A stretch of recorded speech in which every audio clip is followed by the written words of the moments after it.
Bonjour à tous, bonjour à toutes et à tous.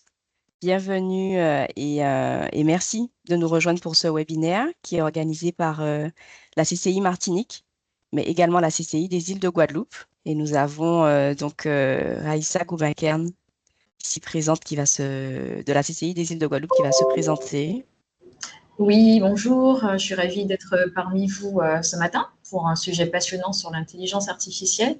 Alors, je suis Raïssa Kern, conseillère en développement international à la CCI des îles de Guadeloupe, et nous sommes à côté d'acteurs engagés pour accompagner les entreprises des territoires.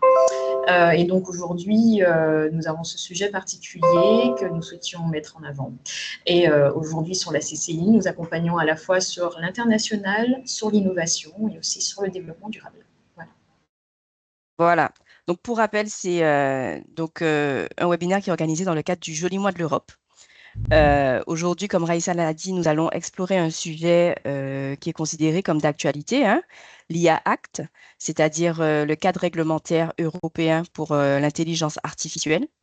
Donc, nous allons tenter de répondre aux questions en lien avec les obligations qui sont à venir, quels sont les enjeux pour les entreprises et surtout, quelles opportunités peuvent en découler pour vous et pour vos activités. Pour en parler aujourd'hui, nous avons le plaisir d'accueillir deux experts de la Commission européenne, pardon.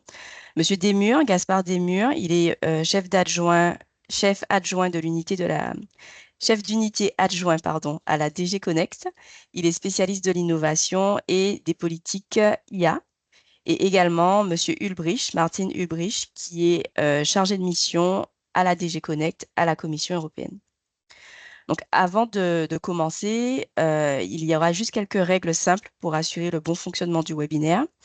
Vos micros et vos caméras resteront désactivés pendant les présentations. N'hésitez pas à poser vos questions dans le chat ou alors dans la partie Q&A. Nous y répondrons à la fin de la session. Donc, nous aurons une session dédiée à la réponse des questions-réponses. Vous recevrez également directement le lien du replay ainsi que les présentations de nos experts à la fin du webinaire. Voilà, merci encore beaucoup pour votre présence. Nous allons tout de suite lancer les présentations avec la première intervention de Monsieur Desmurs. Bonne session à toutes et à tous. Je m'assure juste que vous m'entendiez. Donc, on est juste dans cette phase d'attente. Oui, on vous entend très bien, Monsieur Desmurs, parfaitement.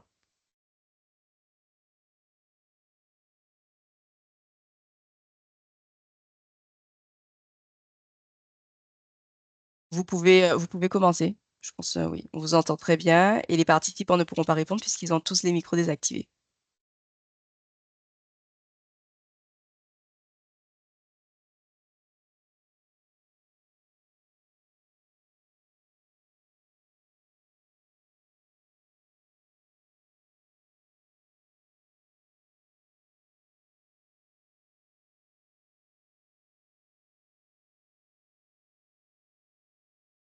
Monsieur Desmurs, vous nous entendez? J'ai l'impression que son image est gelée. Ah oui, on dirait, effectivement. Alors désolé, hein, ce sont des soucis techniques qui arrivent. On avait il y a quelques minutes et ça se passait très bien. Peut-être essayer de vous reconnecter.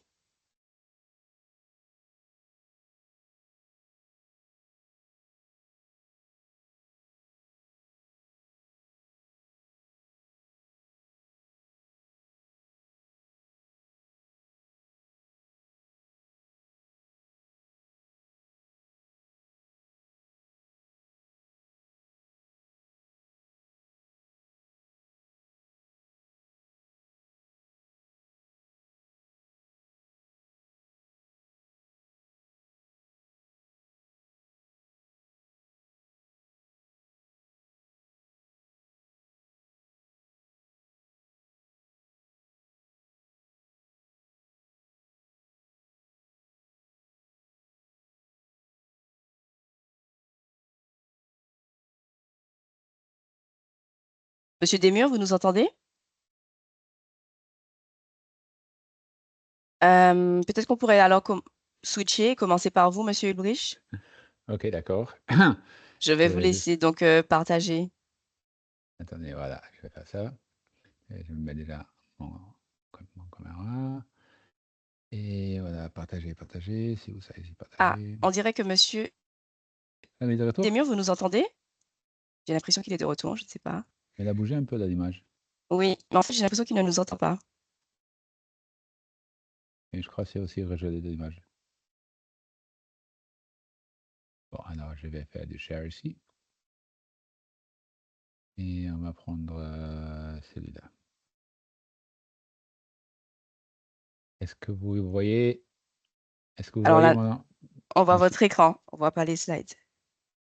Attendez. Joe. Maintenant, vous le voyez?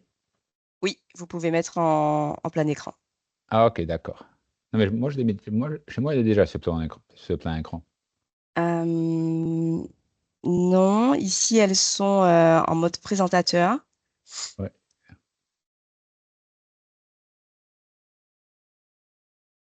Je ne sais pas comment changer ça parce que chez moi, c'est tout à fait plein écran, hein. Et voilà. Voilà, parfait. C'est bien maintenant? Oui, très bien. Ok, d'accord. Ben, donc, je vais rapidement avancer pour aller à mes slides à moi. Voilà. Donc, je reviens peut-être avec ça. Voilà. Donc, merci beaucoup de m'avoir invité aujourd'hui à présenter brièvement le cadre réglementaire sur l'intelligence artificielle. Vous avez sans doute entendu parler du règlement IA en Europe. Et c'est à la fois une bonne chose et une mauvaise chose. C'est évidemment une bonne chose parce que tout le monde maintenant sait qu'il y a un règlement et qu'on a commencé à s'occuper des problèmes qu'il peut y avoir avec l'IA. Mais c'est une mauvaise chose aussi parce que ça donne un peu l'impression qu'on a été certainement et qu'on est peut-être toujours assez négatif par rapport à l'IA. Et ça, c'est quelque chose qui n'a jamais été vrai. Depuis 2018 qu'on a commencé à faire notre politique IA, on a toujours eu l'approche générale qui était de dire IA, c'est bon, mais il y a quelques petits trucs. Et donc, depuis ce temps-là, on a toujours fait les deux choses en parallèle. Donc, on a fait toujours la promotion de l'IA et en même temps une approche réglementaire, éthique pour s'occuper des problèmes qui peuvent en résulter. Maintenant, le problème, c'est que tout ce qu'on a fait comme promotion de l'IA, c'est-à-dire un renforcement des budgets de recherche, une mise en réseau des acteurs, une amélioration de la formation, les efforts pour attirer de l'investissement, tout cela, ça concerne essentiellement les gens qui sont vraiment dans la filière et donc c'est un nombre relativement limité de personnes. Alors que de l'autre côté, le règlement IA, évidemment, c'est quelque chose qui concerne tout le monde. Et en plus, ça a été discuté au Parlement européen, ça fait la une des journaux, donc on a parlé beaucoup de cela. Et donc, vu que tout ce qu'on fait du positif, on en parle très peu, et vu tout ce qu'il y a dans le règlement, et ça, il faut bien admettre, c'est tout le côté négatif. Parce que le règlement IA, c'est sur les choses qui peuvent aller mal, sur ce qui peut, les dommages qui peuvent être créés, les dégâts, comment compenser les gens qui sont vulnérables. Enfin, c'est une image très négative de l'IA qui est véhiculée par le règlement. Et donc, comme on a parlé très peu, comme toute la stratégie de la promotion IA est relativement limitée, alors que tout le monde a parlé pendant de longues années sur tous les domaines sur le côté négatif, on a l'impression que l'Union européenne a été très négative par rapport à l'IA jusqu'à récemment. Donc ça a toujours été faux. On a toujours été des deux côtés. Maintenant, ce qui est vrai, c'est que depuis à peu près un an, donc depuis l'été 24, le règlement a été adopté. Et donc, on a maintenant champ libre pour s'occuper de la promotion, du côté positif. Et mon collègue, M. Desmures, il va en parler tout à l'heure. Donc, maintenant, vous avez déjà sans doute remarqué qu'on parle beaucoup plus du potentiel de l'IA, des applications que l'IA peut faire pour nous, pour l'amélioration des conditions de vie, etc., etc. Et là, il est indiscutable que l'IA a beaucoup de possibilités et il est urgent d'en profiter. Mais ça, toute la politique dans ce domaine-là, je laisserai ça à M. Desmures après. Maintenant, le règlement Alors, IA, excusez-moi, oui. pardon, Monsieur Ulbrich, on ne Oui. voit pas la présentation, c'est encore Monsieur Desmures qui projette. Ah, OK. Donc, ça, c'est étonnant. Vous ne voyez pas la pyramide là? Non, OK. Je vais donc revenir. On va recommencer ça. Voilà. Parfait, c'est bien maintenant. On la voit. OK, je vais donc mettre from current slide. Vous la voyez toujours? Oui, on voit très bien et en plein Ah, OK. écran. Merci. Vous pouvez OK, voilà, continuer. parfait. Voilà. Donc, en ce qui concerne le règlement d'IA, dont on a parlé beaucoup, la première chose qu'il faut bien prendre en compte, c'est que le règlement IA ne réglemente pas l'IA. C'est vrai qu'il s'appelle règlement IA et c'est vrai qu'évidemment, il s'occupe de l'IA, mais la très grande majorité des applications IA ne sont pas réglementées. Et ça, c'est quelque chose de très, très important à retenir.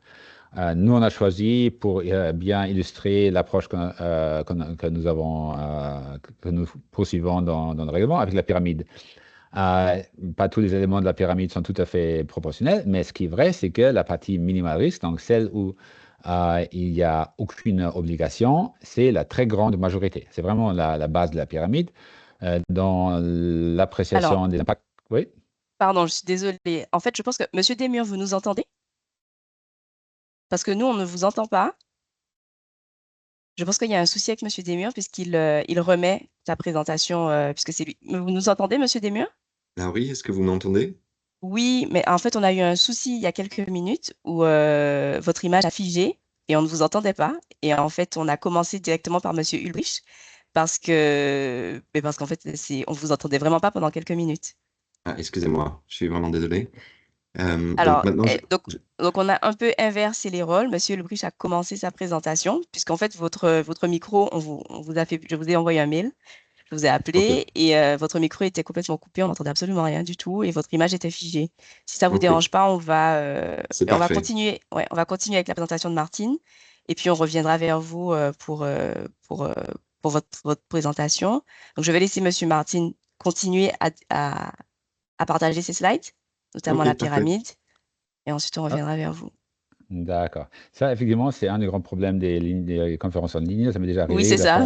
d'avoir fait un discours de 30 minutes et à la fin, je me suis rendu compte qu'il n'y avait plus personne qui Désolée. entendait depuis une demi-heure. Donc, Ben, aujourd'hui, je suis. je vous laisse donc repartager vos slides. Voilà. Non, mais, Non, donc, parce qu'elles sont... ils ont Oui, disparu de monsieur. nouveau. Voilà, OK, elles sont d'accord. disparues à nouveau. Je vais- Et OK, Monsieur voilà. Desmures, quand Monsieur Ulbrich aura terminé, on pourra repasser à vous. Ça vous convient? C'est parfait. Très bien, merci. OK. Maintenant, est-ce Je que vous vous voyez laisse mes mettre slides? ouais, je vous laisse mettre en plein écran et ensuite continuer. Voilà. Voilà, parfait. Donc, alors, j'étais en train d'expliquer qu'effectivement, la très grande majorité des applications IA ne sont pas concernées par le règlement. Dans l'appréciation des impacts qu'on avait fait quand on a proposé le règlement, on avait estimé que c'était entre 85 et 95% des applications IA qui seraient tout à fait libres, qui n'ont aucune obligation. Maintenant, évidemment, on peut toujours rediscuter ce chiffre. Est-ce que c'était vraiment 85? Est-ce que c'est 80? Ou est-ce que c'est vraiment 95? Est-ce que c'est 98? Donc, ce ne sont pas des chiffres scientifiques, mais il est clair que la très grande majorité des applications IA ne posent aucun risque parce que si vous avez une entreprise, par exemple, qui a un logiciel qui ne marche pas très bien et que ce n'est pas très efficace, c'est un problème pour l'entreprise, mais en général, ce n'est pas un problème politique, ce n'est pas un problème qu'il faut réglementer. Euh, et euh, Ceci étant ainsi, on a combiné ça avec une approche des listes exhaustives dans le règlement. C'est-à-dire, dans le règlement, il y a un annexe dans lequel il y a marqué qu'est-ce qui tombe dans les autres catégories, donc qu'est-ce qui est interdit, qu'est-ce qui est au risque. Et tout le reste, automatiquement, ça tombe dans la catégorie aucune obligation.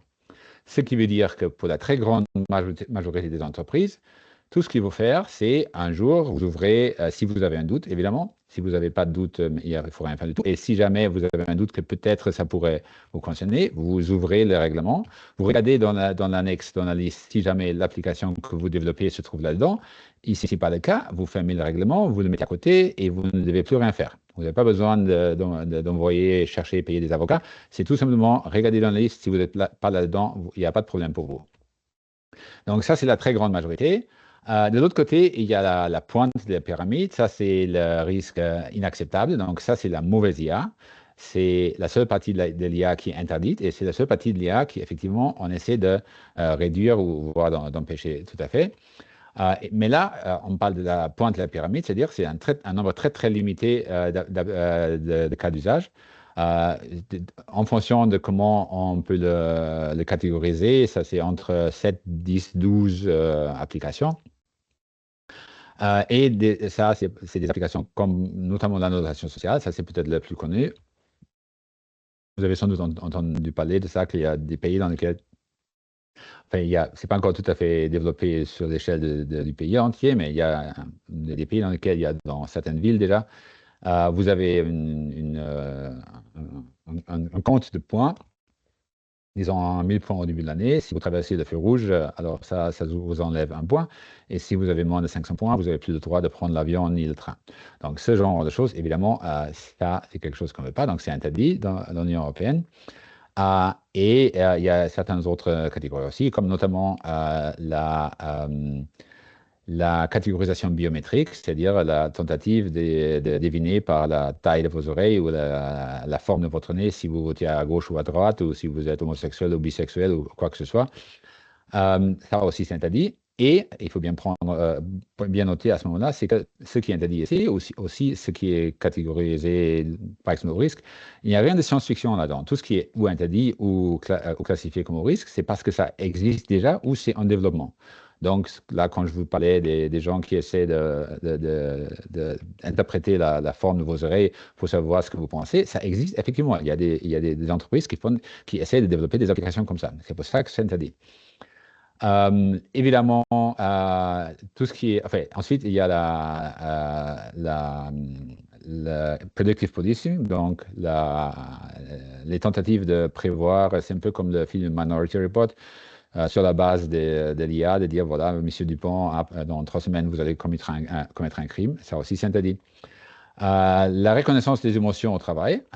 Donc, par exemple, vous n'avez pas le droit de mettre une caméra sur votre caissière pour voir si elle est contente ou si elle sourit correctement au client. Donc, quand on parle au lieu de travail, c'est effectivement les gens qui travaillent. Donc, vous avez le droit de faire ça pour les clients du supermarché, mais pas pour les gens qui travaillent. Et ce qui est très important aussi, c'est que vous n'avez pas le droit de créer votre propre base de données des images faciales. Vous n'avez pas juste aller sur Internet et voilà, par plaisir, commencer à accumuler 1 million ou 2 millions ou 3 millions d'images pour ensuite pouvoir reconnaître les gens suite à la reconnaissance faciale. Et ce qui est aussi d'ailleurs vrai, pas seulement pour l'Internet, mais aussi pour les circuits fermés de caméras, genre les supermarchés, les centres commerciaux, les aéroports, les gares, etc., etc. Et finalement, il y a aussi la partie très importante, ça c'est la reconnaissance faciale, ce que nous on appelle identification biométrique. Il n'y a pas seulement la reconnaissance faciale, il y a aussi la possibilité de vous identifier, par exemple, par rapport à votre façon de marcher. Donc, ça, c'est à peu près l'essentiel. Comme vous voyez, c'est genre en fonction de comment vous allez les découper, on arrive à 10 ou 12 interdictions. Donc, c'est vraiment un très petit nombre. Et ça, c'est la mauvaise IA. Donc, c'est l'IA qu'on ne veut pas avoir en Europe.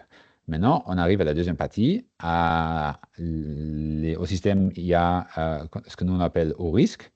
Donc là, on parle de l'IA qui est en principe tout à fait légitime et même tout à fait bénéfique. Il ne faut pas confondre au risque avec indésirable. Au risque, ça veut juste dire que c'est des systèmes qui, même si en principe ils sont très bons, si jamais ils ont un problème, ça peut avoir des conséquences très négatives pour les gens qui sont affectés.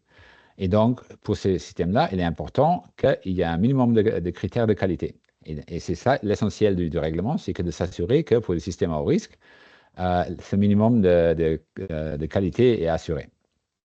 Maintenant, il y a deux dans les applications au risque, il y a 2 catégories. Il y a d'un côté tout ce qui bouge très vite et tue et peut blesser les gens. Donc essentiellement tout ce qui est métal, tout ce qui a des pointes, tout ce qui est et ce qui a beaucoup de vitesse. Genre les scies à moteur, les voitures, en fait toutes les choses qui ont des vrais dangers physiques et qui sont déjà aujourd'hui réglementées par des règlements européens. Donc, par exemple, si aujourd'hui vous voulez vendre une scie à moteur, il ne suffit pas d'en construire une et ensuite essayer de la vendre, il faut d'abord une approbation technique. Ben, c'est la même chose avec l'IA. Donc, si maintenant vous prenez l'IA et vous le mettez dans un système, dans un élément de sécurité d'un tel système qui est déjà réglementé, ben, cette IA doit être approuvée aussi. L'important étant que ça doit être un élément de sécurité. Donc, si vous mettez l'IA dans le système de freinage de votre voiture, l'IA qui va gérer le freinage de voiture doit être approuvée. Si vous mettez l'IA dans le système de musique de votre voiture, ça ne doit pas être approuvé parce que ce n'est pas un élément de sécurité.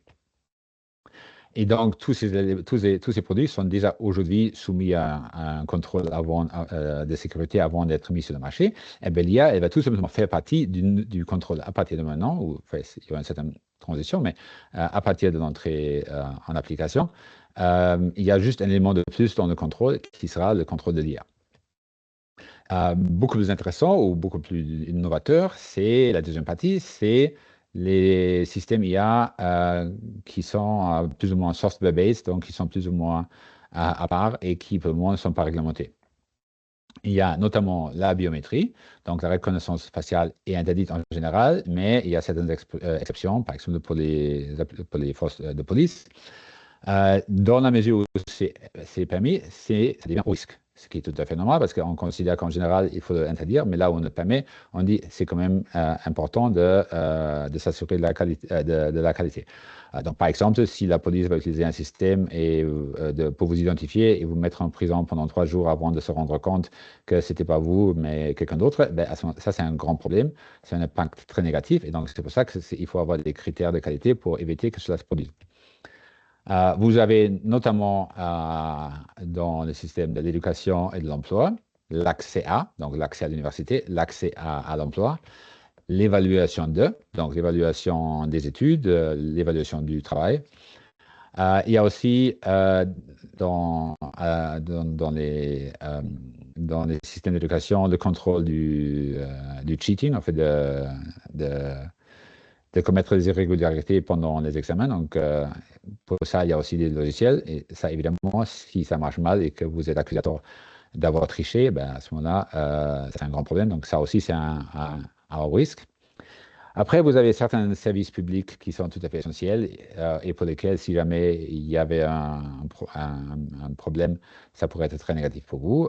Accès à l'assistance sociale, par exemple, mais aussi dans le domaine financier. Et finalement, beaucoup dans le domaine de la police et du système judiciaire, parce que, comme j'avais dit tout à l'heure, si jamais il y a quelque chose qui va mal, ça pose, dans ce domaine-là, c'est beaucoup plus grave que dans d'autres domaines. Maintenant, qu'est-ce que ça veut dire qu'une application est considérée à haut risque? Ben, ça veut dire qu'avant de la mettre sur le marché, elle doit être approuvée, sa conformité doit être appréciée. Donc, il faut analyser à quel point elle correspond à tous les critères. Et donc là-dedans, il y a notamment qu'elle doit être résistante aux attaques cyber, elle doit être robust, donc elle doit résister à l'utilisation de tous les jours. Elle doit avoir des résultats plus ou moins corrects. Donc, pour cela, elle doit être basée sur des données qui sont représentatives et de haute qualité. Donc, il y a tout un ensemble de critères qu'il faut remplir. Il faut avoir une description des données, il faut avoir une explication comment cela fonctionne. Donc, tout ça, ça doit être assuré et ça doit être vérifié avant de la mise sur le marché. Maintenant, tout cela va être vérifié par les producteurs du système, à l'exception de la biométrie.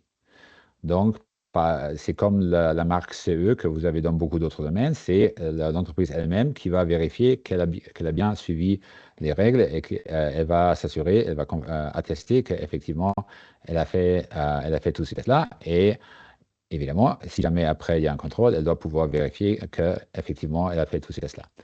La seule de ces applications qui est soumise à un contrôle extérieur, donc d'une tierce partie, ça c'est la biométrie, parce que la biométrie, comme vous savez, ça a beaucoup d'impact sur la vie privée.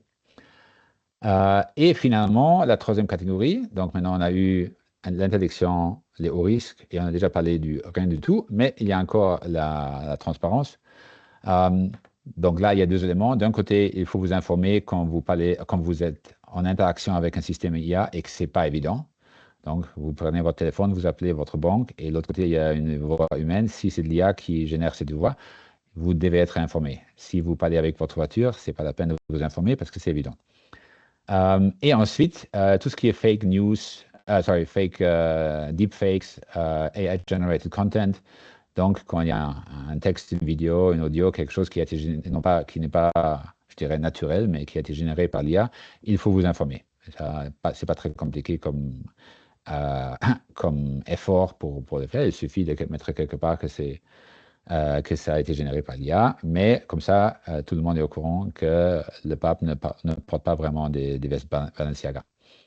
Maintenant, jusqu'à maintenant, ça, c'est le règlement tel qu'il a été prévu au début et qui a été adopté dans ce domaine-là.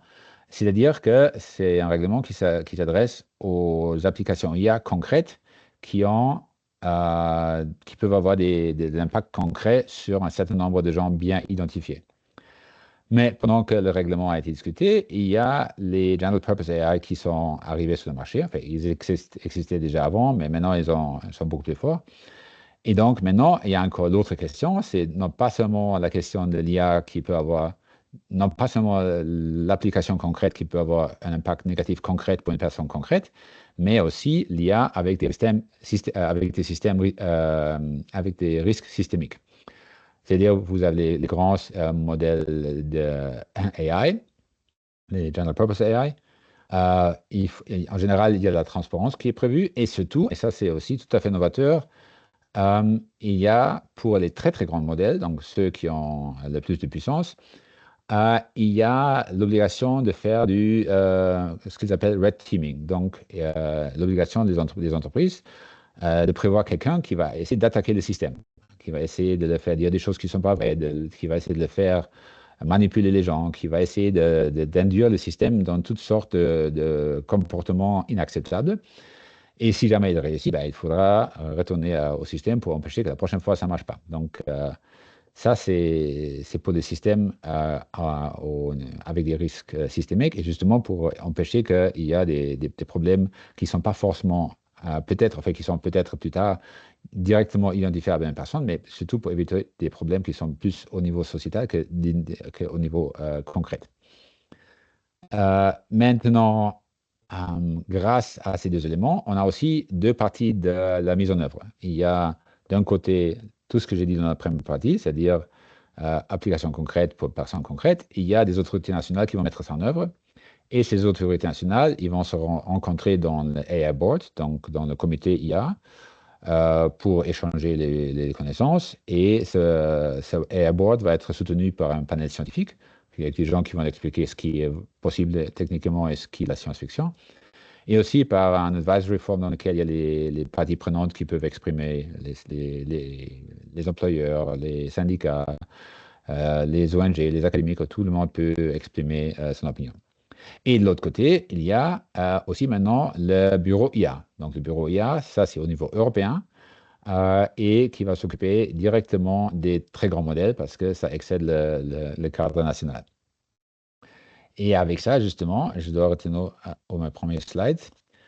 Donc, pour terminer, le bureau IA a été créé l'année dernière.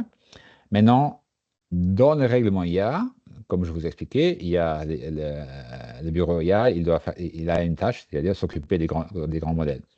Mais le bureau IA tel qu'il a été créé n'est pas limité à cela. On aurait pu dire, voilà, on va juste faire ça, et après tout le reste, on va le faire, tout le reste de l'IA, de notre approche IA, on va le faire séparément.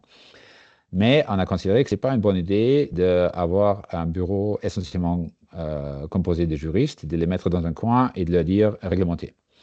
Parce qu'à ce moment-là, ils vont faire ce qu'on a dit, ils vont réglementer, et après ils vont réglementer, et ce n'est pas forcément une très bonne idée. Donc on a décidé de mettre de mettre la totalité de la politique IA dans le bureau IA, justement pour s'assurer que les gens qui promeuvent l'IA, les gens qui font de la recherche, les gens qui font des applications concrètes, et les gens qui font de la réglementation se parlent entre eux et restent dans un ensemble. C'est pour ça que maintenant, on a un bureau IA, enfin, il est en train d'encore se développer, mais dans lequel il y a à la fois la recherche, la réglementation, la dissémination et les applications concrètes. Et dans laquelle il y a notamment l'unité de mon collègue Gaspard Desmures, à qui je passe la parole maintenant. Bon, j'espère que maintenant vous pouvez m'entendre et désolé encore pour ce début un peu chaotique. Mais donc je vais partager on maintenant. vous entend très bien. Vous Oui, pouvez c'est parfait. partager vos slides. Je vais donc partager mes slides et prendre la suite.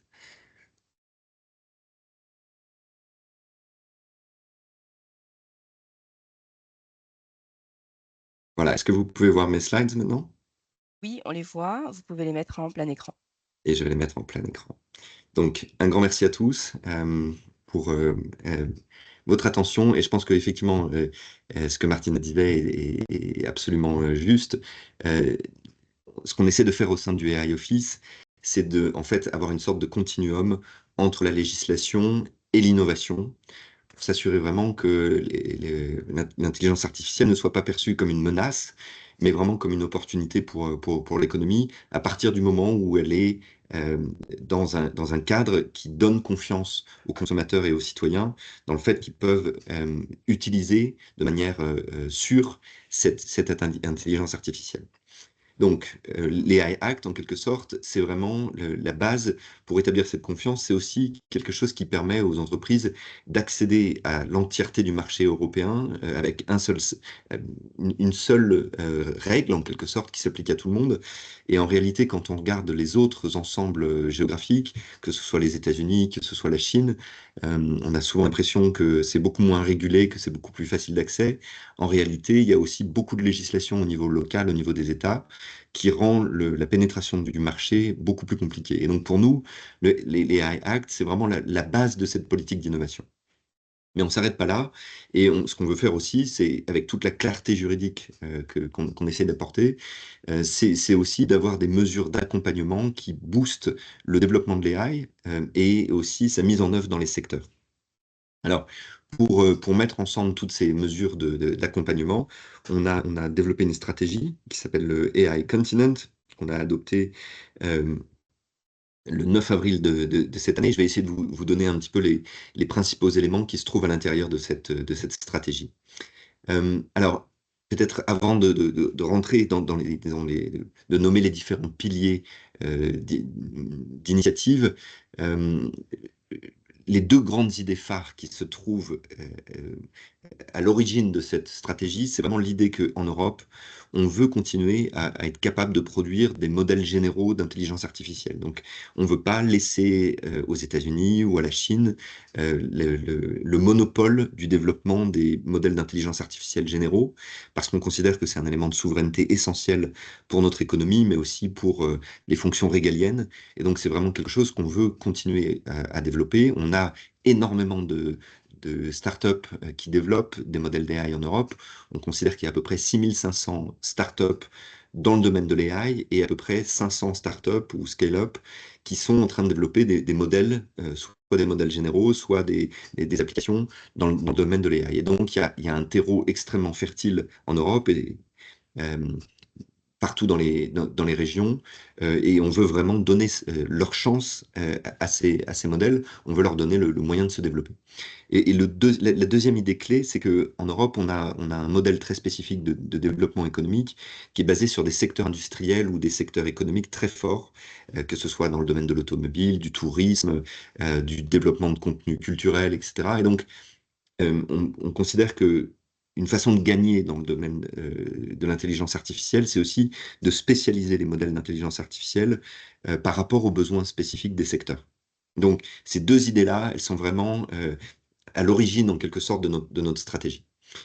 Et comment ça se décline? C'est que pour développer des modèles d'intelligence artificielle de portée générale en Europe, on a d'abord besoin d'infrastructures de calcul, euh, notamment dans le domaine de l'AI, et de données qui nous permettent d'entraîner les modèles. Et donc, je vais aller un petit peu plus en détail sur ces deux éléments-là. Il y a d'autres éléments qui sont liés au développement des compétences, à la spécialisation des modèles pour les secteurs spécifiques, et enfin tout ce qui concerne la simplification dans le domaine réglementaire. Alors, je vais aller un peu plus en détail sur les infrastructures parce que je pense que c'est très important pour vous, pour les entrepreneurs, de comprendre ce qu'on est en train de mettre à votre disposition. Alors, vous savez peut-être que on travaille depuis à peu près une dizaine d'années au niveau européen pour développer un réseau de supercalculateurs qui nous permettent d'être vraiment compétitifs avec les principaux autres acteurs dans le reste du monde. C'est ce qu'on a appelé la joint undertaking pour les supercalculateurs. Et donc, vous avez sans doute entendu parler des supercalculateurs comme Lumi en Finlande ou Leonardo en Italie. On a aussi financé une partie des infrastructures de Jean Zay en France. Donc, il y a depuis une dizaine d'années une sorte de partenariat entre l'Union européenne et les États membres pour financer des supercalculateurs qui nous permettent de rester dans la course.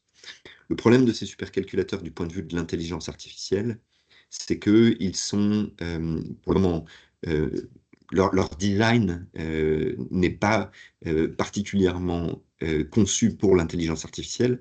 Ce sont plutôt des supercalculateurs qui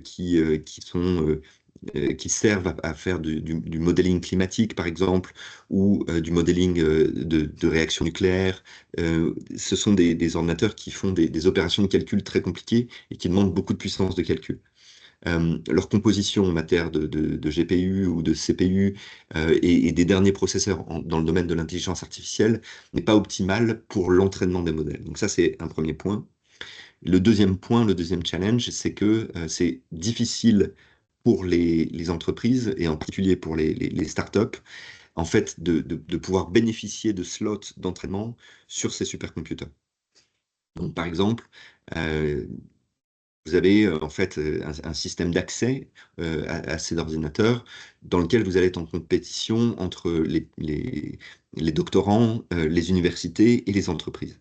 Et ce que nous disent les startups européennes, c'est que souvent, pour développer un modèle d'AI, il faut se tromper, il faut recommencer, il faut avoir une sorte de processus itératif, et ces grosses machines qui existent pour le moment ne sont pas les plus efficaces pour offrir cette flexibilité.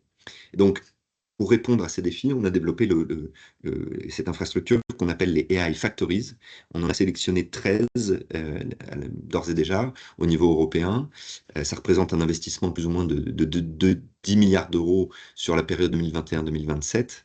Et l'idée, c'est de prendre les supercalculateurs qui existent aujourd'hui, de leur ajouter de l'infrastructure dans le domaine de l'AI plus spécifiquement, donc les dernières générations de processeurs AI, aussi de modifier l'infrastructure et surtout de modifier la politique d'accès pour permettre aux entreprises de venir avec flexibilité entraîner leurs modèles.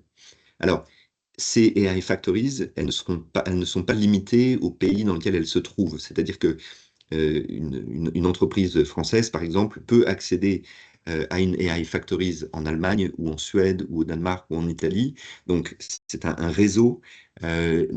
C'est également, si vous voulez, des entités qui ont des spécialisations sectorielles. Donc, chaque AI Factory va travailler, par exemple, sur la cybersécurité ou sur l'agri-food ou bien sur peut-être l'espace, le tourisme. Donc, c'est vraiment des machines qui vont avoir des sets de data attachés à leur fonctionnement et qui va permettre vraiment d'entraîner les modèles dans des secteurs spécifiques.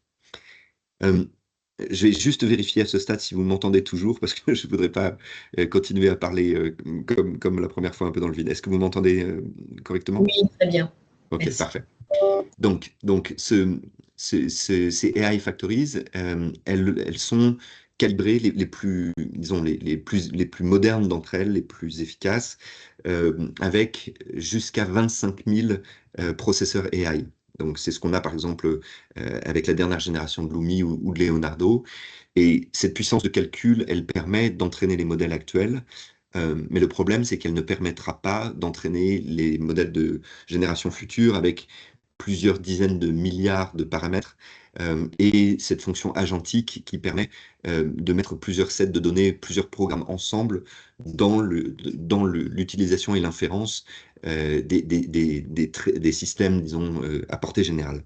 Et donc, pour répondre à ce défi, on va encore aller plus loin au niveau de l'Europe pour se donner les capacités de créer vraiment les modèles de portée générale de la génération suivante. Alors on regarde évidemment avec grande attention ce qui se passe aux États-Unis autour du projet Colossus d'Elon Musk. On a regardé aussi avec grande attention les développements tels que DeepSeek en Chine, et on a eu tout un débat sur finalement est-ce que ces modèles plus efficaces dans leur architecture, dans leur consommation énergétique aussi, est-ce qu'ils nécessitent finalement qu'on se mette dans cette course aux infrastructures?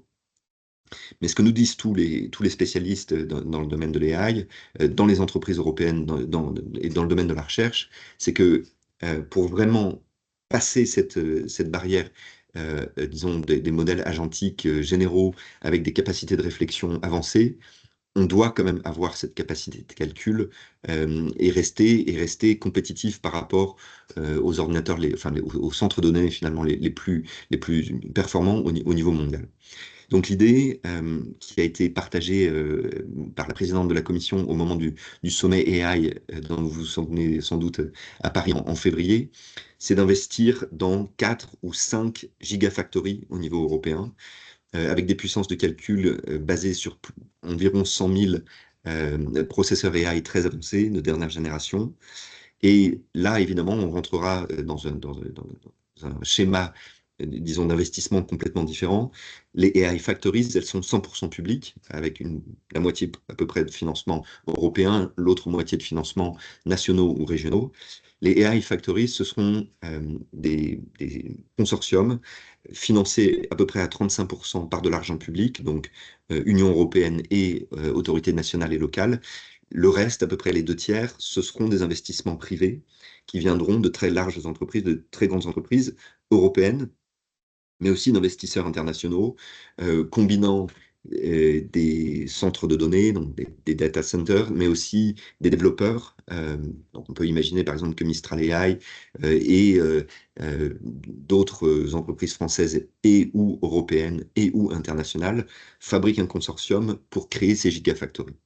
Alors bien sûr, les startups et les scale-up européennes continueront à avoir accès à ces outils, et c'est tout l'intérêt du financement public européen et national, c'est-à-dire qu'à travers ce 1 tiers d'investissement public, on garantira l'accès à nos entreprises, à nos startups et à nos scale-up pour bénéficier de ces machines extraordinairement puissantes et efficaces.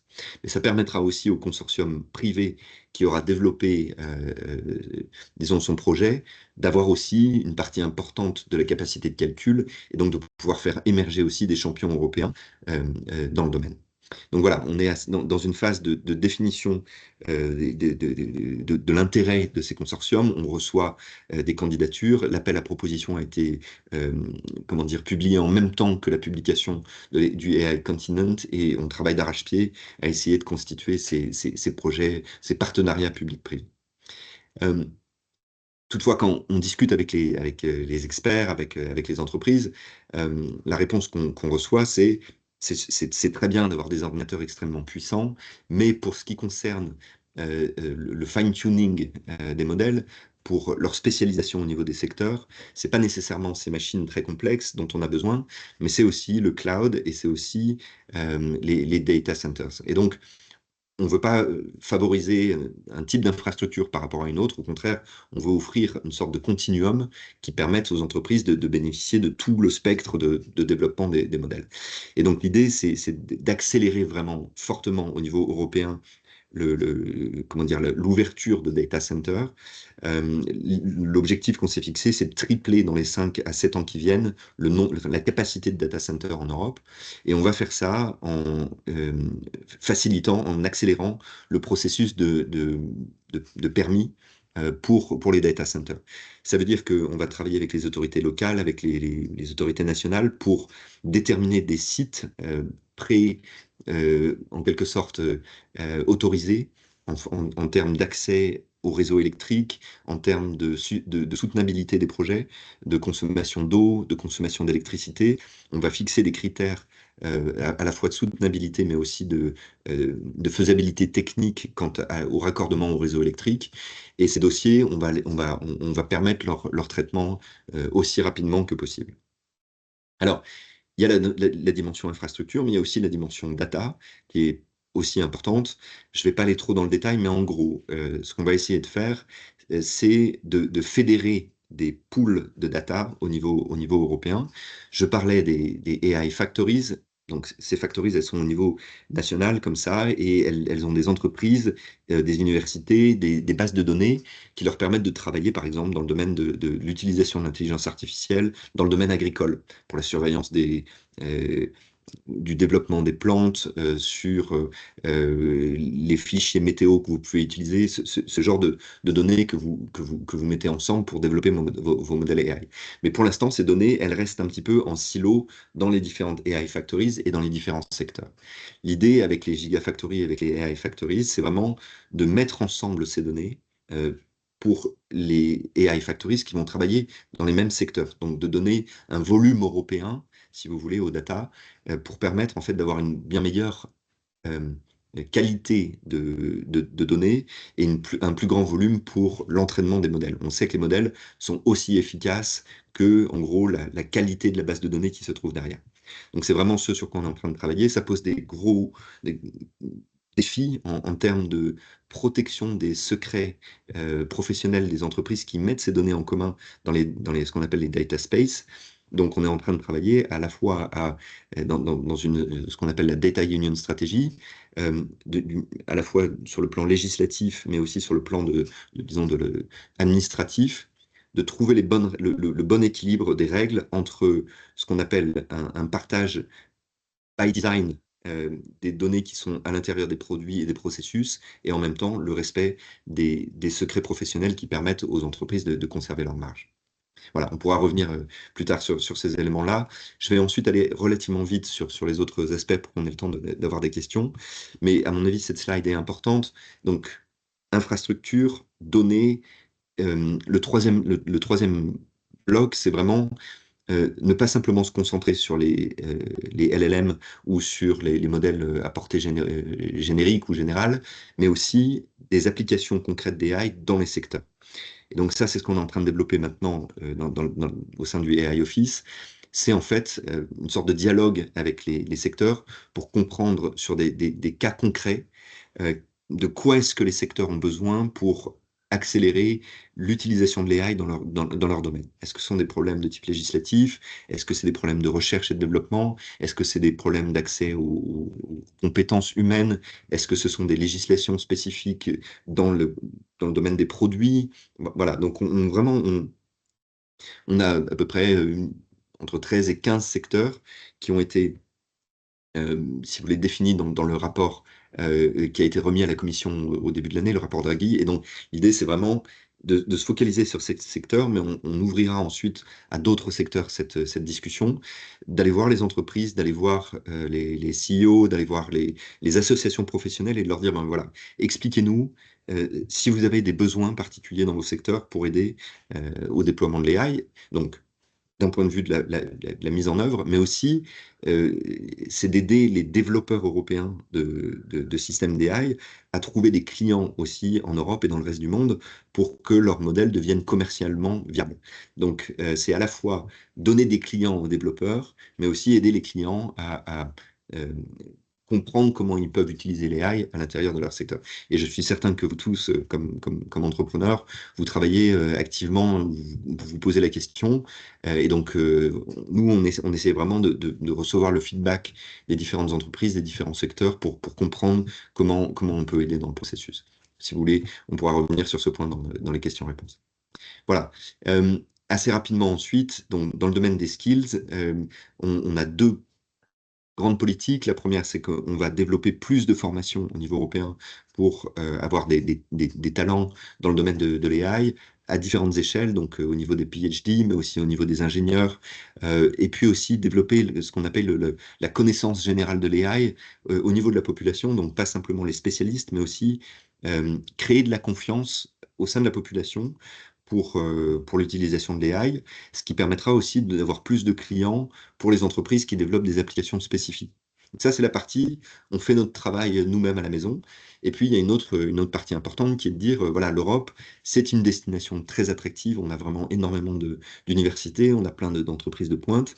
Et donc, on veut aussi attirer les talents du reste du monde en Europe en facilitant la politique de visa, en offrant des bourses, en permettant une mobilité au sein de l'Union européenne. Et donc, on travaille aussi dans le contexte géopolitique qu'on connaît, à attirer des chercheurs de grands talents ou à faire revenir des talents européens qui sont partis pour une très grande majorité aux États-Unis, là où se trouvaient les principales opportunités d'emploi dans le domaine de l'intelligence artificielle. Donc là, il y a un gros travail pour développer les talents et les rapatrier. Et puis enfin, mais je serai très rapide sur ce point puisque Martine a vraiment déjà été dans le détail de l'AI Act. Ce qu'on essaie de faire aussi, c'est de dire, bon voilà, l'AI Act, on l'a développé de manière aussi claire que possible. Et d'ailleurs, comme le disait Martine, dans la très grande majorité des cas, les entreprises ou les systèmes ou les modèles ne tomberont pas dans le champ d'application de l'AI Act. Mais malgré tout, on reçoit quand même du feedback des entreprises qui nous disent, en fait, on ne sait pas trop si on est dedans ou pas dedans, parce que quelquefois c'est compliqué, quelquefois on utilise un système qu'on n'a pas développé nous-mêmes, bon voilà. Et donc on a un petit peu d'inquiétude à investir quand on n'a pas une clarté juridique complète sur les implications. Et donc, on a écouté ce message-là et l'idée, c'est de développer des outils spécifiques pour aider les entreprises à comprendre où elles se trouvent dans cette pyramide. Et notamment, on va développer d'ici juillet cet été ce qu'on appelle un AI Act Service Desk qui sera à votre disposition, où chaque entreprise pourra aller. Il y aura des arborescences logiques dans un premier temps qui vous permettent de jouer avec les catégories de l'AI Act, comprendre où vous vous trouvez dans l'arborescence, si vous dépendez ou pas d'un article de l'AI Act. Et si ces outils-là ne sont pas suffisants, vous pourrez poser des questions en ligne en disant, ben voilà, je suis une entreprise qui travaille dans le domaine biomédical, j'utilise tel type de système que j'ai développé ou dont j'ai fait le fine-tuning.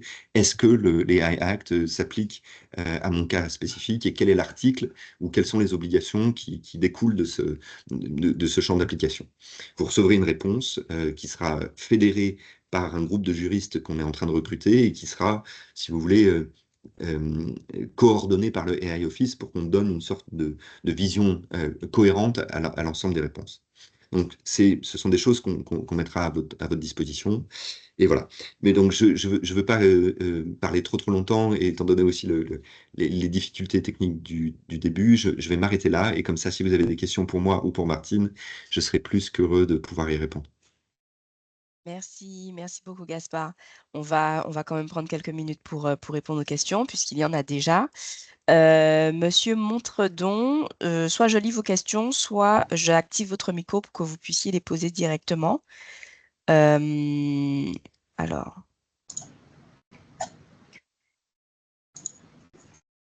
voilà, si vous voulez, vous pouvez maintenant activer votre micro.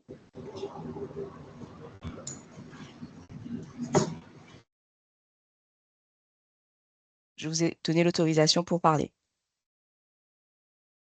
Autrement, je vais commencer à lire les réponses, hein. Alors, les questions, pardon.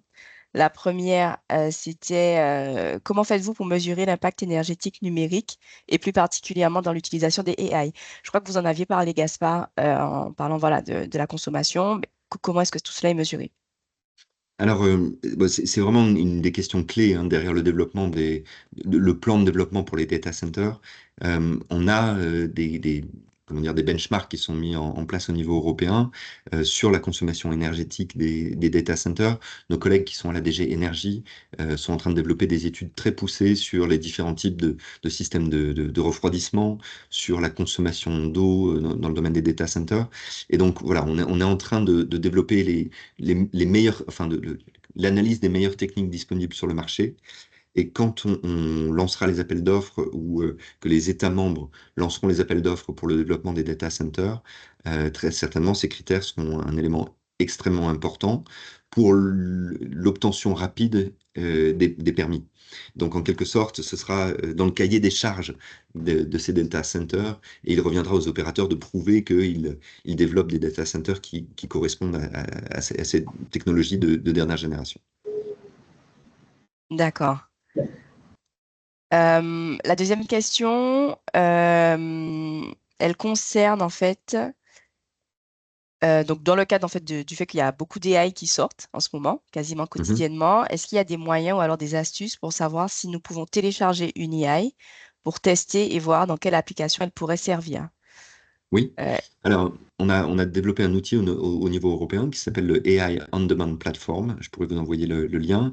Et c'est précisément ce qu'on essaie de faire, c'est de dire, si vous êtes déjà assez développé dans le domaine de l'utilisation de l'AI, que vous cherchez un modèle spécifique, on a fait une sorte de site web, une sorte de bourse, si vous voulez, aux intelligences artificielles, les différents systèmes, les différents modèles, et qui correspondent à différentes applications. Donc, vous pouvez aller chercher sur ce site et on essaye de mettre en avant évidemment des solutions souveraines, des solutions européennes qui vous permettent voilà, d'utiliser pour vos propres applications des choses qui ont été développées soit en open source, soit au niveau européen. Et donc, c'est quelque chose qui est à votre disposition. Je vous enverrai le lien. Oui, ça, je pense que le lien sera très apprécié. Et puis, une autre question, est-ce qu'il existe une plateforme plus sécurisée ou réglementée qui pourrait regrouper les applications AI? Alors, je ne sais pas ce que signifie sécuriser, mais certainement ce qu'essaie de faire le AI On Demand Platform, c'est de faire une sorte de présélection en termes de qualité des modèles ou des systèmes pour lesquels on fait une sorte de publicité en quelque sorte. Donc il y a un système de reconnaissance par les pairs et puis de sélection au niveau européen sur les éléments qui sont mis sur cette AI on Demand Platform. Très bien, merci beaucoup. Alors, pour les questions écrites, c'est tout. Je vous invite vraiment à les poser par écrit ou alors à me faire un signe. J'activerai votre micro. En tout cas, je vous permettrai d'activer votre micro. Moi, j'ai une question concernant les AI Factories. On est sur tous les sujets. Donc, vous avez parlé d'agro. En fait, c'est un peu de ce que je comprends, ça, et vous me direz si je me trompe ou pas. Est-ce que ce sont vraiment des espaces où les entreprises peuvent venir développer et tester leur IA avant de les mettre sur le marché? Alors, il y a différents instruments dans le continuum, si vous voulez, je dirais de l'écosystème d'innovation. Les AI Factories, elles ne sont pas vraiment faites pour tester, elles sont faites pour développer les modèles. Donc, vous aurez accès à vraiment de la puissance de calcul et à de la donnée pour faire la partie initiale de training de votre modèle. On a d'autres instruments, et notamment ce qu'on appelle les Testing and Experimentation Facilities, qui, elles, sont vraiment là pour tester l'efficacité et également comment dire, la légalité des modèles que vous allez développer. Alors, on a développé 4 Testing and Experimentation Facilities pour le moment. Une dans le domaine de l'agri-food, une dans le domaine du manufacturing, donc tout ce qui est robotique et processus industriels. On en a une troisième dans le domaine de la santé et une quatrième qui concerne tout ce qui est ce qu'on appelle smart cities. Donc ça concerne l'urbanisme, les bâtiments, mais aussi tout ce qui est la mobilité intelligente, donc voitures autonomes, les systèmes autonomes, systèmes de gestion du trafic routier. Donc voilà, et ce sont comment dire, des infrastructures de très haut niveau. Vous avez par exemple en France, ça peut être le CEA, en Allemagne, Fraunhofer, qui offre vraiment des infrastructures technologiques qui vous permettent de faire à la fois le test, disons, technologique du produit que vous avez déjà entraîné, et aussi d'avoir des conseils en matière juridique, notamment pour ce qui concerne l'application de l'AI Act à vos services. On a aussi développé ce qu'on appelle les regulatory sandboxes, et ça peut-être que Martine pourra développer un petit peu plus, mais ce sont au niveau national, on est en train de mettre en place des structures pour les systèmes d'AI, où vous aurez des conseils sur justement la compatibilité de votre projet d'intelligence artificielle ou de votre projet de système, et les autorités nationales mettront à votre disposition des experts qui vous donneront des conseils dans le domaine. Voilà, donc ça, sont différents instruments qui vous permettent, aux différentes étapes de développement de votre intelligence artificielle, d'obtenir de l'aide. Et là, bien sûr, les entreprises, et en particulier les startups, auront un accès privilégié et ont déjà un accès privilégié à ces outils. D'accord, merci beaucoup. Alors, il y a une autre question, Startup Caribéano. Euh, je vous ai autorisé à désactiver votre micro. Donc, si vous le souhaitez, vous pouvez désactiver le micro et poser la question. Autrement, je pose la question déjà. Donc, ça serait quel serait le rôle ou quelles seraient les possibilités pour les startups souhaitant développer des services? Est-ce que les AI Factories sont-elles accessibles aux startups d'outre-mer? Le cas échéant, quel serait l'interlocuteur, que ce soit en local ou en national? Alors écoutez, en tant que membre et de nationalité française, évidemment, vous avez accès normalement à la AI Factory, au AI Factory en France, mais pas seulement. C'est-à-dire en tant que citoyen de l'Union européenne, vous avez accès à l'ensemble des AI Factories qui sont sur le territoire européen. Et donc, si en France, vous ne trouvez pas la spécialisation qui correspond disons, au secteur de votre startup, vous pouvez aussi vous adresser aux AI Factories qui se trouvent dans d'autres États membres. Donc voilà. Pour ce qui concerne le point d'accès, on est en train de travailler au développement d'un site web qui permettra d'avoir les points de contact de chaque AI Factories. Mais si vous le cherchez, si vous ne le trouvez pas, envoyez-moi un email à moi ou à Martine et on trouvera le moyen de vous trouver le bon point de contact parce que, ou de vous diriger vers les entités qui sont en charge. Voilà, donc comme vous le comprenez, c'est des choses qui sont encore en développement. L'AI Action Plan, l'AI Continent Action Plan a été adopté il y a moins de mois. Donc, il y a encore beaucoup de choses qui sont en développement. Nous avons une autre question. Est-ce qu'il y a ou aura une plateforme de matchmaking entre fournisseurs de services AI ou de technologies AI et les utilisateurs au niveau des différents maillons de la chaîne de la valeur AI, chaîne de valeur AI, pardon. Alors, c'est effectivement ce vers quoi on tend. Alors, cet outil qui s'appelle le AI On Demand Platform essaye de faire ça, c'est-à-dire que c'est en fait une sorte de marketplace où on met d'un côté les développeurs et on permet aux utilisateurs d'aller chercher des solutions. Donc, c'est vraiment une sorte de plateforme de matchmaking. Il y a d'autres plateformes privées qui font ça et vous les connaissez bien. L'idée, là, c'est de donner une chance aux développeurs européens de pouvoir de trouver des clients. Mais ce n'est pas le seul instrument. On a aussi, et je sais que ça ne concerne pas nécessairement directement la Martinique ou la Guadeloupe, mais on a aussi ce qu'on appelle les European Digital Innovation Hubs. Ce sont des hubs digitaux qui sont au niveau vraiment du territoire. Et en tant que membre de l'Union européenne, vous avez accès à l'ensemble des hubs français ou européens. Et donc, vous pouvez aussi les contacter parce que ces hubs ont des spécialisations sectorielles. Donc, par exemple, je sais qu'en Bretagne, vous avez un hub qui va s'occuper de cybersécurité, vous en avez d'AI ou de cybersécurité, vous avez d'autres hubs qui s'occupent, par exemple, d'agriculture, d'autres plutôt de tourisme, d'autres qui sont spécialisés sur l'utilisation de l'AI dans le domaine comment dire, des autorités publiques. Et donc, ces hubs, ils sont aussi chargés de comprendre quels sont vraiment, en tant qu'entreprise, vos besoins et de vous mettre en contact avec des développeurs européens, notamment en utilisant le AI On Demand Platform, mais aussi dans l'écosystème local, les entreprises qui sont disponibles.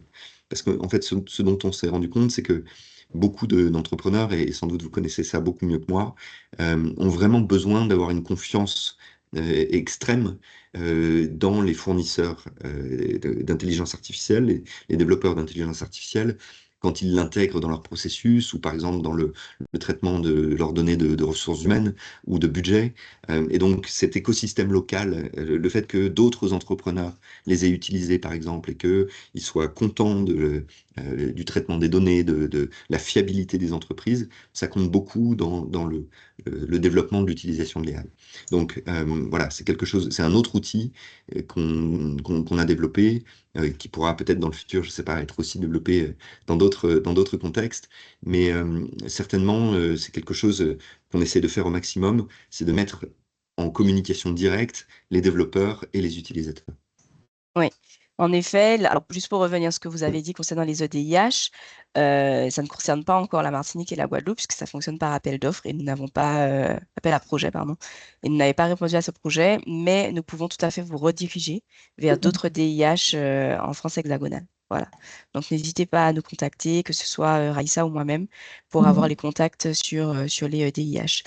Et puis moi, j'ai Et une ça, et dernière peut-être question. Oui, Et allez-y. peut-être sur ce point, donc le réseau de hub, pour le coup, est entièrement référencé. Donc, vous tapez European Digital Innovation Hubs, vous arrivez sur le site internet, vous avez un catalogue de services, vous avez un catalogue avec le nom des points de contact aussi. Donc, là, bien sûr, j'imagine que voilà, vous trouverez les informations, mais ça vous permet aussi de voir des case studies, des success stories, vraiment comprendre comment on peut mettre en relation des utilisateurs et des providers. Et je m'excuse de devoir couper, Laurie.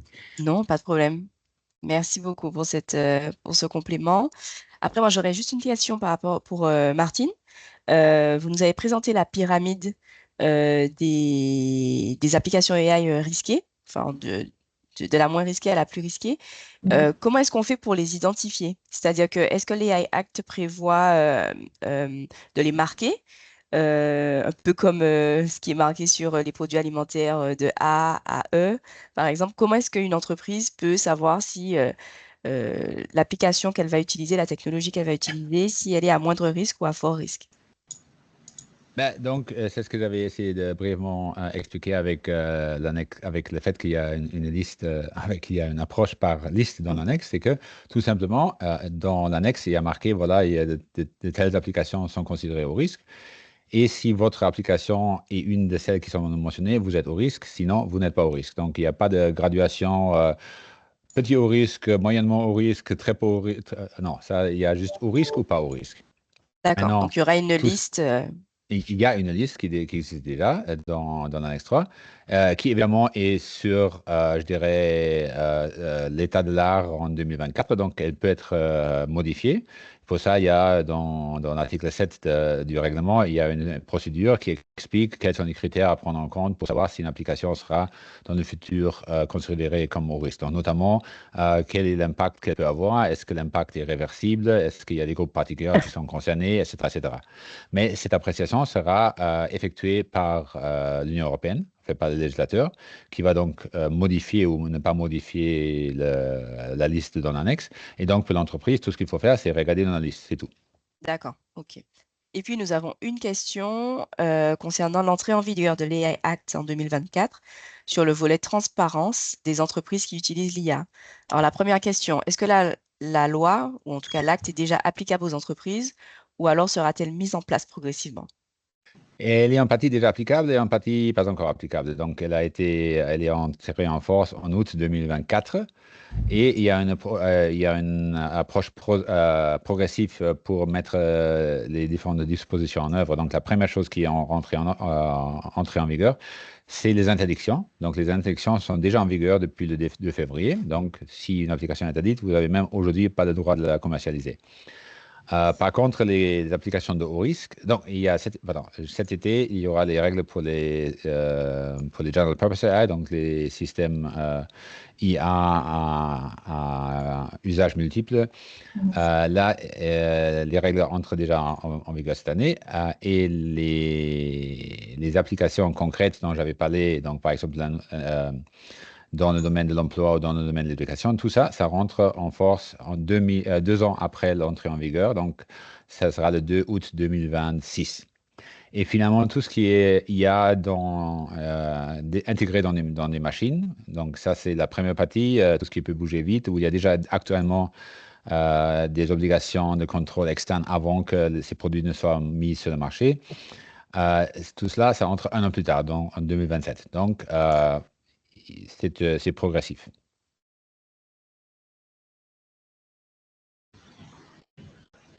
Ah oui, je crois que votre micro est coupé. Ah oui, pardon, excusez-moi. Merci beaucoup pour la réponse à la première question. Autrement, il y a une deuxième question. Donc, je vois que c'est Magali. Vous avez la possibilité de désactiver votre micro et la poser directement. La question concerne en fait, est-ce que l'obligation de communication dépend de l'usage, à savoir s'il y a un impact direct sur le client? Elle explique qu'elle a compris que pour l'utilisation d'un chatbot, oui, mais par exemple, utiliser ChatGPT pour rédiger des courriers destinés à ses clients. Voilà, je vous lis la question comme elle a été posée. Si Magali, vous souhaitez unmute, ouvrir votre micro, vous pouvez le faire, vous poser la question. Oui, bonjour, vous m'entendez? Oui, Oui, on tout vous à fait, entend. ouais. Oui, bonjour. Donc, oui, alors je ne sais pas si vous voulez plus de clarification concernant la question ou si c'est clair pour vous. Oui, je pense qu'il faudrait la reformuler peut-être. Oui, Voilà, donc, oui, alors, ouais. oui, en fait, ma question, c'était par rapport à cette obligation de communication par rapport à ses clients. Donc là, tout à l'heure, vous aviez expliqué que si j'utilise un chatbot, je dois en informer mes clients. Mais si, par exemple, j'utilise n'importe quoi, ChatGPT, pour rédiger des courriers destinés à mes clients, est-ce que j'ai l'obligation de dire que j'ai utilisé l'IA? Notamment, on sait, par exemple, que les entreprises ne sont pas forcément comment dire, au courant de l'utilisation des données personnelles. Je ne sais pas si ma question est claire. Ouais. Donc il y a deux choses, effectivement, il y a deux éléments différents. Donc si votre client est en interaction avec le système IA, à ce moment-là, vous devez l'informer. Donc si vous avez un chatbot au téléphone et qu'il ne parle pas avec une humain, mais avec une machine, ça, il faut les informer. Parce que là, il y a une interaction directe entre le client et l'IA. Si maintenant vous utilisez internement l'IA et ensuite vous envoyez un document à ce client-là, c'est pas obligatoire, c'est pas prescrit prévu que vous deviez l'informer. Il y a dans le domaine public, il y a l'obligation d'indiquer un texte qui est prévu pour informer le public sur des éléments d'intérêt public. Donc, si vous publiez sur le site web un texte avec une prise de position par rapport à quelque chose, un domaine public, là, il faut l'informer. Mais si vous utilisez l'IA pour une communication privée dans laquelle ensuite vous envoyez ça à un client, donc ce n'est pas automatique, à ce moment-là, ce n'est pas obligatoire. Très bien, très clair. Merci. Alors, Raïssa, je te passe la parole. Très Il n'y a bien. plus d'autres questions. Je pense qu'il est venu l'heure de conclure, en tout cas, ce webinaire. Et je voulais déjà remercier les intervenants, Gaspard Demure et Martine Ulbrich de la Commission européenne. C'est une riche présentation sur l'IA, de comprendre un peu l'encadrement et puis le soutien de l'Europe. Et merci aussi aux participants pour les questions qui montrent vraiment tout l'intérêt d'organiser ces échanges avec les institutions européennes. Et donc, en fait, pour résumer, on se rend compte effectivement que l'UE met en place un écosystème qui est vraiment complet pour soutenir l'IA. Ça va de la recherche à l'application marché, vraiment avec des investissements massifs, on l'a vu. Et en réalité, on a aussi besoin de vous pour justement vous entraîner, enrichir les modèles avec toute notre diversité et participer aussi à la construction de cette souveraineté au niveau européen.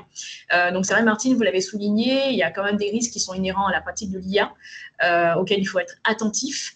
Et ce qu'il faut faire, ce qu'il ne faut pas faire pour dépasser, on va dire, l'éthique selon les standards européens et donc des questions inhérentes effectivement à l'importance d'informer les clients dès lors ils sont en contact avec l'IA et que la transparence est vraiment une donnée essentielle en ce qui concerne l'utilisation de cet outil.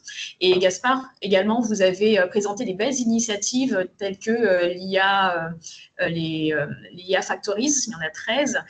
Il y en a effectivement qui pourraient intéresser des entreprises de nos marchés, dans l'agriculture, la santé, les smart cities notamment. Et donc, on prend bonne note de cela. Donc, ça veut dire que les entreprises aujourd'hui qui sont intéressées à rejoindre et à s'intéresser davantage à ces factories peuvent bien sûr vous contacter, nous informer également. D'ailleurs, en parlant de EDIH, les Digital Innovation Hubs, il me semble qu'il en existe aussi ailleurs, comme en Colombie. Donc, en réalité, on peut en chercher un peu partout. Et si ça peut matcher aussi avec les secteurs de prédilection des entreprises, mais aussi les territoires qui ciblent aussi à l'export, il peut y avoir éventuellement des connexions et des possibilités de se constituer en consortium. Donc ça, on vous encourage vraiment à le faire. C'est vraiment au cœur de la stratégie. C'est vraiment de faire une Europe plus forte et plus prospère grâce à l'IA. Et en tant que réseau local, antillais, on va dire, de EEN. Je pense que notre ambition, c'est vraiment, et j'espère qu'on y arrive aujourd'hui, c'est de vous donner une vision claire de la réglementation, de ce que prévoit l'Union européenne pour encadrer le développement de l'IA et comment est-ce qu'on peut vous encourager à appliquer en tant que start-up, dans tous les secteurs d'activité, dans nos territoires, et vous encourager à être vraiment au taquet de l'innovation, en fait, parce que les outils sont là. Alors, c'est tout nouveau, effectivement, mais justement, c'est le moment de s'en saisir, parce qu'il y a des moyens importants qui ont été mis à disposition. Donc, voilà, je vous remercie beaucoup pour votre attention. Et puis, bon, s'il y avait d'autres questions spécifiques, si vous souhaitez approfondir d'autres aspects particuliers, entraîner vos modèles, n'hésitez pas à nous le dire, à nous envoyer un mail, soit en local, à à Laurie ou à moi, ou également à nos chers intervenants. Aujourd'hui, vous avez les adresses. Et comme Laurie l'a précisé en amont, le replay vous sera envoyé et vous aurez les informations plus précises et les contacts, bien sûr. Merci beaucoup. Merci à tous. Je vais clôturer ce webinaire. Au revoir.